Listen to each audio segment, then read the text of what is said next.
ওই যে চন্দ্রের মধ্যে গাছ দেখা যায় এটা কি? আল্লাহর নবী বলেন, সাহাবীরা রে, এটা হলো আল্লাহর কুদরতের আলামত, আল্লাহর কুদরতের নিদর্শন। সাহাবীরা বলেন, ইয়া রাসূলুল্লাহ, আরেকটু বুঝায় বলেন আল্লাহর কুদরতের নিদর্শন কি গো? আল্লাহর নবী বলেন, আমার সাহাবীরা ও আমার উম্মতেরা, সূর্যের মধ্যে যেইভাবে পাওয়ার আছে চন্দ্রের মধ্যে এইভাবে পাওয়ার ছিল। দুইটা লাইট যদি দিনের এইতে চলে বান্দার ঘুমাইতে অসুবিধা হবে, তাই আল্লাহ বান্দার ঘুমের সুবিধার জন্য জিবরাইলকে বললেন, তোমার নূরের পাখা দিয়া আমরা যেইভাবে লেনের আগুন নিবাই, আল্লাহ বললেন তোমার পাখা দিয়ে ওই চন্দ্রের মধ্যে 3 বার বাতাস দাও, আঘাত করো। জিবরাইল তার পাখা দিয়ে যখন নাকি আঘাত করলো, ভিতর থেকে তার আগুনটা আলোটা বের হয়ে গেল। আল্লাহ রাব্বুল আলামিন বলেন, এই আলোটা এই পাওয়ার থেকে সূর্যের সঙ্গে এক করে দাও, মিলাইয়া দাও, চন্দ্রের মধ্যে একটা দাগ রেখে দাও, পৃথিবীর আবার গোলাম বান্দীরা ওই দৃশ্য দেখে যেন আমি মহান আল্লাহর শুকরিয়া আদায় করতে পারে।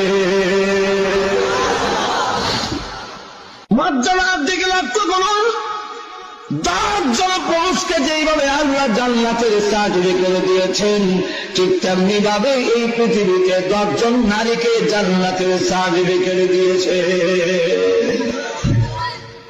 10 জন পুরুষ আছে, 10 জন নারীও আছে। আল্লাহ যেমন আবু বকর সিদ্দিক সালাম দিয়েছেন, পুরুষকে যেমন সালাম দিয়েছেন নবীনা,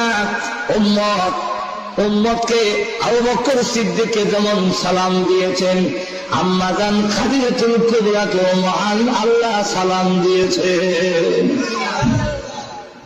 জান্নাতের সার্টিফিকেট দিয়েছেন সেই খাদিজাতুল কুবরা রাদিয়াল্লাহু আনহা। তিনি প্রতিদিন 2 বার আল্লাহর নবীকে খাওয়ান নিয়ে পৌঁছায় দেন। নবীজি 40 দিন অতিবাহিত হওয়ার পরে, দেহমগ্ন থাকার পরে আল্লাহ রাব্বুল আলামিন জিবরাইল আলাইহিস সালামকে পাঠালেন নবীকে নবীকে ডাক ঘোষণা দেওয়ার জন্য।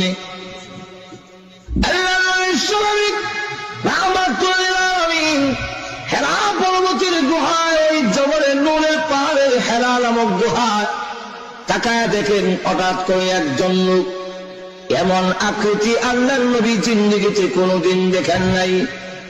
নবীজি বলেন, জিবরাইল আলাইহিস সালামের সাথে আল্লাহর নবীর দেখা হয়েছে। আল্লামা আবু বকর জাসসাস রাহমাতুল্লাহ আলাইহি বলেন, একবার 2 বার আমাদের নবীর সাথে জিবরাইলের দেখা হয়েছে 24,000 বার।